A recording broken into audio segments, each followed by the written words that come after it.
আমি সকসটো পাইছোঁ, কিন্তু আমি আউট অফ ষ্টেট আছিলোঁ। আমাৰ ল'ৰা ছোৱালী, এটা ছোৱালীয়ে মেট্ৰিক পাছ কৰিছে, ডিষ্টিংশ্যন পাইছে কৰ্ণাটক, যিটো বিদৰ চহৰ বুলি, তাতে শ্বাহীন এটা স্কুল। এই ল'ৰা ছোৱালী আমাৰ মিছেছ, আমি চাৰিজন আউট অফ ষ্টেচন আছিলোঁ। সকসটো পাই আমি ৰিটাৰ্ণ এটা আজমল চাহাবৰ হোৱাটছআপত পাঠাইছোঁ যে অলপ টাইম দিব লাগে আমাক। আমি সকস ৰিপ্লাইটো দিয়ে আছোঁ, আমি আউট অফ ষ্টেচন আছোঁ। আমি আমাৰ জেনারেল সেক্রেটারি মানকাচার এমএলএ আমিনুল সাহেব, আমার দলপতি হাবিব বশির কাসিমি, আমার আওয়াল মজিদ সাহেব, সিদ্দেক টাকুরিয়া সাহেব, সুপ্রিমো আজমল সাহেব, গোটেইকে আমি হোৱাটছআপত আমাৰ লেটাৰখন দিছোঁ, অলপ টাইম পাইছোঁ। আমি আহিছোঁ যোৱাকালি ৰাতি, অহাকালি পৰহিৰ ভিতৰত আমি সকস ৰিপ্লাইটো আমি দি দিম। আমি দলীয়ভাৱে আমি দুইবাৰৰ বিধায়ক, 16তো আমি নিৰ্বাচিত হৈছোঁ। আপোনালোকে জানে ইমান ষ্ট্ৰং নেতা কংগ্ৰেছৰ গৌতম ৰায়, 30 বছৰ কাটিচৰাত 4বাৰ কেবিনেট মন্ত্ৰী, 2বাৰ বিধায়ক আছিলে। আৰু সেইটো সমষ্টিত আমাৰ দেউতাও 2বাৰ এমএলএ আছিল। আমাৰ দেউতাই হাৰাইছিলে গৌতম ৰায়ৰ দেউতাক, গৌতম ৰায় হাৰাইছিলে আমাৰ দেউতাক, আমি হেৰালোঁ গৌতম ৰায়। আমাৰ পলিটিকেল লাইনটো 1962ৰ পৰা কাটিচৰা সমষ্টিত লিংকেজ। দেউতা, আমি, আমার মিসেস 2বার জেলা পরিষদ, আমি এবার জেলা পরিষদ, 2বার এমএলএ। আমার রাজনীতি লাইফত 5টা ইলেকশন খেলিছোঁ, 5টা আমি উইন কৰিছোঁ। তাও আমার সমষ্টিটো বিজেপির সমষ্টি, তাতে ফার্স্ট টাইমত প্রায় 10,000 ভোট, 10,000 ভোট হিন্দু ভোট বেশি, গার্ডেন 9টা, ট্রাইবেল ভোট হিন্দু মুসলিম গোটেই মিলি আমার সমষ্টিটো। কিন্তু আমার সমষ্টির গোটেই মানুহে আমাক ভাল পায়, যার কারণত গৌতম রায়ের মতো নেতাকে আমি হারাই বিধায়ক নির্বাচিত হয়েছোঁ। আমার আজমল সাহেবর দলীয় টিকেটত আল্লাহর হুকুমত সেকেন্ড টাইমও আমি বিজেপিক 12,000 ভোটে পরাস্ত করি নির্বাচিত হয়েছোঁ। সেকেন্ড টাইমতো আমার ইয়াত এই করিমুদ্দিন বৰবৰীয়াই সোণাই সমষ্টিটো সিট নিজৰ ইণ্টাৰেষ্টত নিব বুলি কংগ্ৰেছৰ লগত মহাজোঁট পাতি আমাৰ তাতে কংগ্ৰেছৰ এজন সঞ্জীৱ ৰায় বুলি টিকেট দি দিলে। সিজনেৰ দেউতাও আমাৰ সমষ্টিত 3বাৰ বিধায়ক গৌৰীশঙ্কৰ ৰায়। গৌৰীশঙ্কৰ ৰায় লড়াক কংগ্ৰেসেৰ পৰা টিকেট দিলে, আমাক এনে ইউডিএফৰ পৰা এটা টিকেট দি দিলে, কিন্তু রাইজে মানা নাই। ভোটটো জাড়ি ফুলি 80,000 ভোট আমাক দিলে। 80,000 ভোট আমি পালোঁ, 68,000 বিজেপিয়ে পালে, কংগ্রেসে 2,000 মান ভোট পালে। সেই কাৰণত কৈছোঁ কৰিমুদ্দিন নিউ কামাৰ 21তে বিধায়ক হয়েছে। আমি বহুত আগৰ পৰা জেলা পৰিষদ এমএলএ 2টা টাৰ্ম আমি কৰি আছোঁ, সিহঁতৰ লগত আমাৰ কোনো পাৰ্থক্য নাই। এতিয়া দলৰ এটা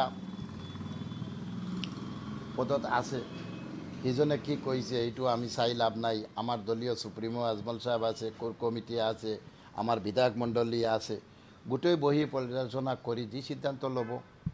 আমি যেটো ৰিজেক্ট কৰিছোঁ যে এইটো যেটো ভয়েস ৰেকৰ্ড ভাইৰেল হৈছে এইটো আমাৰ নহয়। কারণ আজিকালি আপনালোকে দেখিব বহুত এপস ওলাইছে, আমার প্রধানমন্ত্রী মোদীজিরও এডিটিং ডাবলিং হৈ থাকে, মুখ্যমন্ত্রীরও হৈ থাকে। গোটেই এইবিলাক সোশ্যাল মিডিয়াত চাব যে মোদীজি আল্লাহর নামত ক্ষমা মাগি আছে, দোয়া কৰি আছে, নমাজত বহি আছে। এইবিলাক সত্য নেই, পাৰ্টিয়ে চিন্তা কৰিব। আৰ আমাৰ খাটাং কথাটো হৈছে 4 তাৰিখ কাউন্টিংৰ পাছত আপোনালোকে দেখিব কৰিমুদ্দিন বৰবৰীয়াৰ সমষ্টিত কিমান ভোট কোনে পাইছে, জাকির হুসেনের সমষ্টিত, নিজামুদ্দিনের সমষ্টিত কি পাইছে, সুজামুদ্দিনের ইয়াত কি পাইছে, সেইটো ক্লিয়ার হয়ে যাব। করিমুদ্দিন বৰভূঞাই কি দলক ক্ষতি কৰিছে নেকি তাতে, মানে আপুনি এনেকুৱা কম? সেইটো আমি কৈ লাভ নাই। আমাৰ দলীয়ভাৱে যিটো আলোচনা পৰ্যালোচনা হ'ব তাতে ক্লিয়াৰ হ'ব। আমি তো এজন বিধায়ক আৰু 14জন বিধায়ক আছে। আমি এতিয়াও দলত 15জন বিধায়ক আছে, আমার দলীয় কর্মী আছে, আমার ডিস্ট্রিক্ট প্রেসিডেন্ট আছে, খুব গোটেই মিলি যেটো আলোচনাত তাতে ক্লিয়ার হয়ে যাব। 4 তারিখ পাছত আপনালোকে দেখিব যে কার উপরত কি আছে। আমি এনেকা কাম করা নাই আর এনেকা কাম নকৰিম। যেতিয়া আমি এইটো দলৰ পৰা 2বাৰ বিধায়ক নিৰ্বাচিত হৈছোঁ, এইবিলাক কথা এডিটিং কৰি ডাবলিং কৰি ওলাইছে আমাক সেই প্ৰতিপন্ন কৰাৰ কাৰণ। এইটো চাওক, আমি ক্লিয়াৰ এইটো কোনজন চালত আছে। এই মেইন চালত যিজন আগৰ পৰা আছে, দলটো এই বিপৰ্যয় যদি হয় সেইটো পৰ্যালোচনাত আহি যাব কোন দোষী কোন নিৰ্দোষী চাওক এইটো মানে যিজনে কৰিছে সিজনে আৰু কৰিব আৰু বয়স ৰেকৰ্ড ওলাব সি যেতিয়া এইটো নকল কৰি আছে তাৰ অভ্যাস হৈ গৈছে এইটো কৰিব আমি আইনৰ দ্বাৰস্থ হ'ম মানে প্ৰথমতে এটা ভইচ আমি আইনৰ দ্বাৰস্থ হ'ম আমি ৰিপ্লাইটো পাছত আমি এতিয়া বাহিৰত কাৰণ FIR-টো কৰিব লাগিলে লোকেল থানাত কৰিব লাগে লোকেল থানাতে কৰিব লাগে আমি গৈ লোকেল থানাত কৰিম যে এইটো কোনে ভাইৰেল কৰিলে কোনে এডিটিং কৰিলে কোনে ডাবলিং কৰিলে কোন জড়িত আছে কোন বিধায়কে ফাইনেন্স কৰিলে গোটেই খবৰটো আমি পাইছোঁ মানে কোন কোন বিধায়ক আমি এতিয়া নাম নকম কাৰণ নামটো ক'লে আমাৰ ইনকুৱাৰীত প্ৰব্লেম হ'ব নাই ইনকুৱাৰীত পুলিচৰ ইনকুৱাৰীত আহি যাব কোন জড়িত আছে আইনটো আমাৰ হাতত লৈ লাভ নাই আইনে একশ্যন হ'ব আৰু আমি কৈছোঁ পাৰ্টি লেভেল যিটো আমি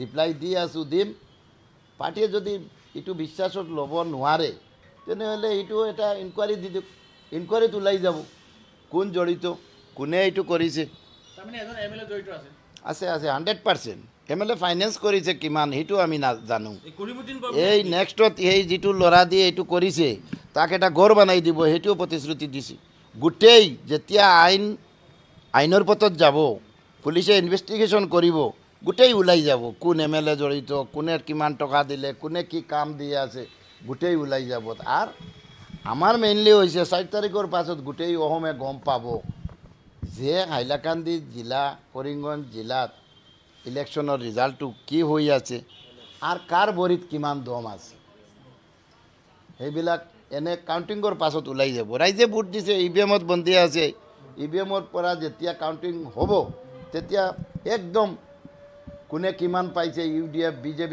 কংগ্ৰেছ ইণ্ডিপেণ্ডেণ্ট গোটেই ওলাই যাব সেই লিষ্টত আমাৰ পাৰ্টি লেভেল পৰ্যালোচনা হ'ব কোন দোষী কোন নিৰ্দোষী গোটেই আপোনালোকে আপোনাক ইমান ষড়যন্ত্ৰ কৰিছে কিয় মানে এইবোৰ অডিঅ' উলিয়াইছে কিবা উলিয়াইছে ইয়াৰ কাৰণটো কি বুলি ভাবিছে কাৰণটো চাওক আপোনালোকে জানেনি ডেলিমিটেশ্যনৰ পাছত আমাৰ হাইলাকান্দি জিলাৰ অৱস্থাটো কি হৈছে আমি এতিয়া 3জন MLA এটা সমষ্টিত 3জনেতো আৰু টিকেট নাপায় জাকিৰ হুছেইন লস্কৰ নিজামুদ্দিন চৌধুৰী সুজামুদ্দিন লস্কৰ 3জন বিধায়ক 26ত ভোট খেলিব লাগিব আলগাপুৰ কাটলিচৰাত 3জনৰ ভোটাৰ যিটো সমষ্টি সেইটো হৈছে আলগাপুৰ কাটলিচৰা সেই কাৰণত এজন অন্যজনৰ ওপৰত উঠি আছে